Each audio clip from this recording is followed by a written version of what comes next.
Okay, we're in Worcester, United States. There you are. Massachusetts.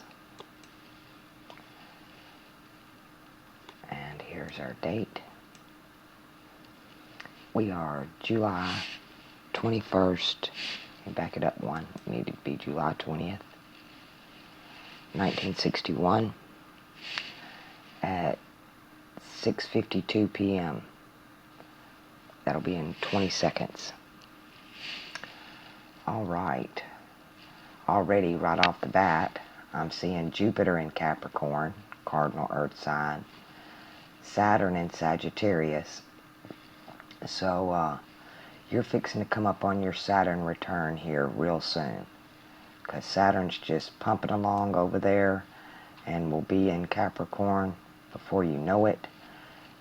So get ready for your Saturn return. You can go on YouTube or Google and just put in Saturn return natal chart, and it'll explain to you what that means. It's kind of a testing time.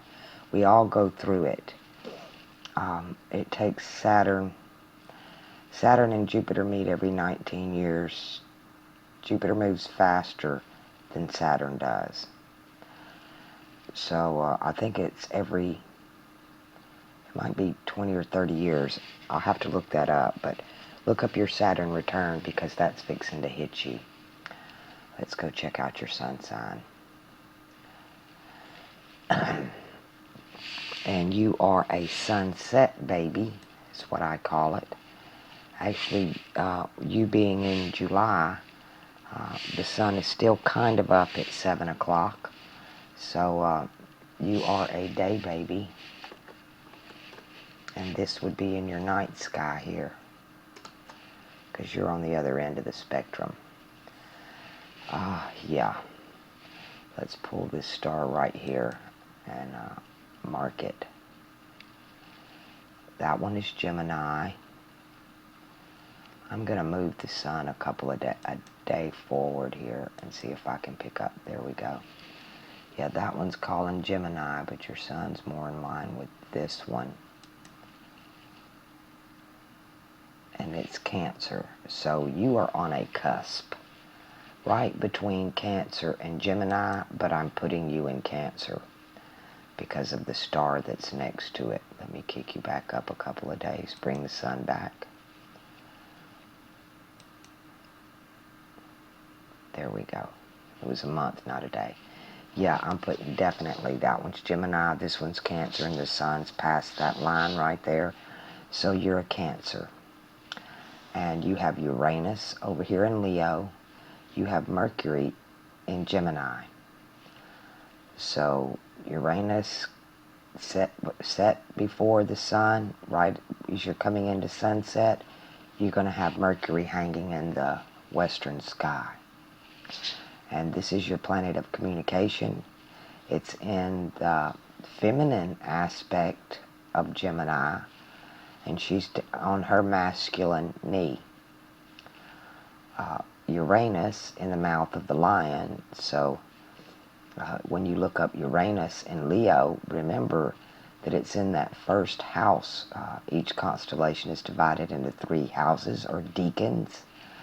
And yours is in the first house of Leo, which is the mouth of the lion. So you will speak with the attributes of Uranus,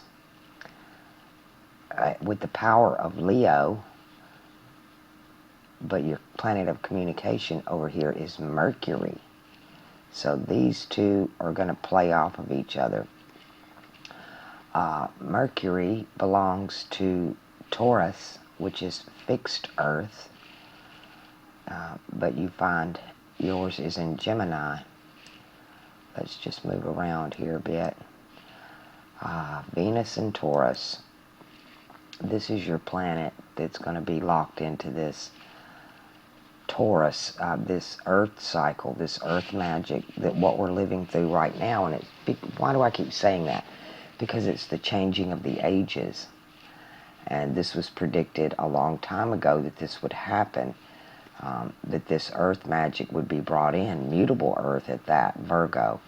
And that's actually when they played the 9/11 card, right after a Jupiter-Saturn conjunction, and they caught it with the moon in Taurus, is when they played that magic. Actually, it was more in Orion, but it's considered part of Taurus. Let's go. So we got your Venus, your Mercury, your Sun, and Uranus. Where did we see Mars? Mars is over here, isn't it? Let's just go find Mars. Where's your planet of action?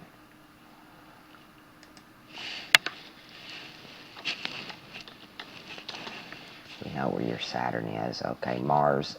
Okay, you got some help with Uranus here in Leo because you've got your planet of action here as well. And Leo is ruled by the Sun. So keep that in mind when you think about Leo. So not only do you need to look up Uranus in Leo, you need to look up Mars in Leo. If I had more time and more resources available to me, I would do a lot of this homework for you guys. But I'm working on limited time with very limited resources. Okay. Let's see where the big boy in the sky is.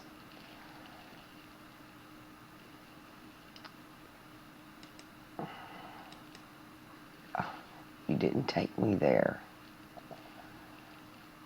That's just not fair.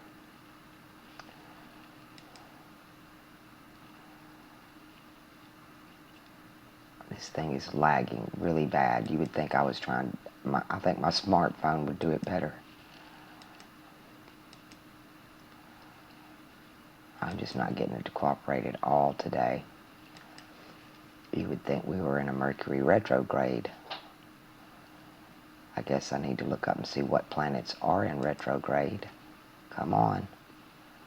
It's just not functioning at all for me. Enter. Search. Let me launch it again. I don't know what's going on here. Search. Jupiter. Okay, I see why it's not searching. You gotta spell it right. It didn't know what to search for. It don't have spell check, I guess. Oh yeah. Jupiter in Capricorn. So you have two planets in Earth signs. You have Jupiter and Saturn sign in the mouth of the goat, no doubt. And this is supposed to be benevolent. This is your traditions, religion. Saturn rules government. Jupiter rules the church or religion. We know where Uranus is. We need to find Neptune and then the Pluto.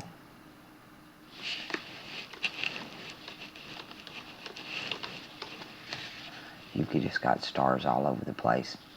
Okay, your Neptune is in Virgo. Your moon is in Virgo. And let's see where your Pluto is. So you do have a lot of this Earth stuff going on. Very earthy planets, very earthy constellations that you are in, that your planets are in. Okay. Okay, you got lucky. So you have Pluto with Mars. So your subconscious is ruling off of Leo, and you're acting on your subconscious. And your moon over here, let me pull it in a little bit more so we can zoom in on it. Looks like you got about a half moon going on. You can see right there in the skirt line, the hemline. This is your conscious mind, and it's half moon in Virgo, mutable earth. So you are, in a way, a part of this conjunction that's going to occur in 2020. It is going to affect you, but it's not going to roll you over like it is most of us that have Virgo, Pluto in Virgo, and your Neptune there with the moon. Doing pretty good on time on this one. Let me jump over to the Arabic for you and just let you take a look at the difference in this.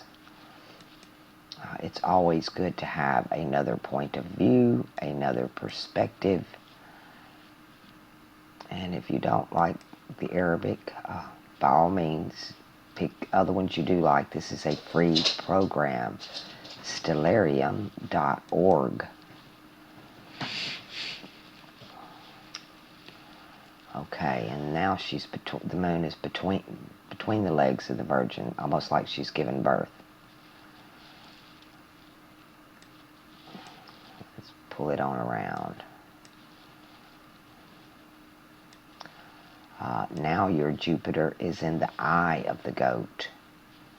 And right under these stars right here are the second lucky star of the slaughter. And just going to call that one Capricorn. Which is a good thing right here. In Hebrew tradition, when they killed the goat, one got away. You had a scapegoat. They'd tie the little red string around it, and that's what that star actually stands for. To me, the Bible is completely 100% an astrology book, and they pass it off as a religion when it's simply astrotheology. I seen Juno pop up over there in Pisces. Juno is the goddess of money. This thing is not working the way I want it to. Alright, and your Venus is now between the horns of the bull, which is actually very good for Venus. Venus rules this Taurus. This is where Venus belongs. She is in her house. You hear me keep saying it's Mama's house. Well, Venus in your love, you have a fixed earth love. It's steady as a bull. Probably a little bull-headed too. I'm going to have to throw that one in there because you have a duality in this, the polarity that we live in, which is funny because our pole star is Polaris. Our southern pole is Polaris Australis. So, yeah, you got a bull-headed love, but at the same time, because you are a Cancer with your sun sign, and Venus being, this is the house that Venus belongs in, this fixed earth, immovable. It kind of reminds me of the Great Pyramid. It's not going anywhere, you know. That's what this is. Steady as she goes. Okay, now in this one, it looks like you are in Gemini. But we can't have Gemini go from here all the way over to here, and that leaves no room for Cancer. That's why I marked it by the star. Because it'll tell you in the upper left-hand corner, you can click on the nearest star, just draw a straight line down, and definitely you are a Cancer. But the portrait here makes it look different. And I'm sure they do that on purpose. Of course, they use the square, the compass, and the sextant to calculate theirs. Luckily, we have a computer. Okay, once again, your Uranus is going to be in the throat of the lion, and your Mars is on the back left flank, the feminine side of the lion. And don't forget about that Pluto sitting up here with it, because you got this thing going on from your subconscious with your masculine action Mars, and then you got this thing going on over here in the Earth sign with Venus. Okay, and the Sun is between them two.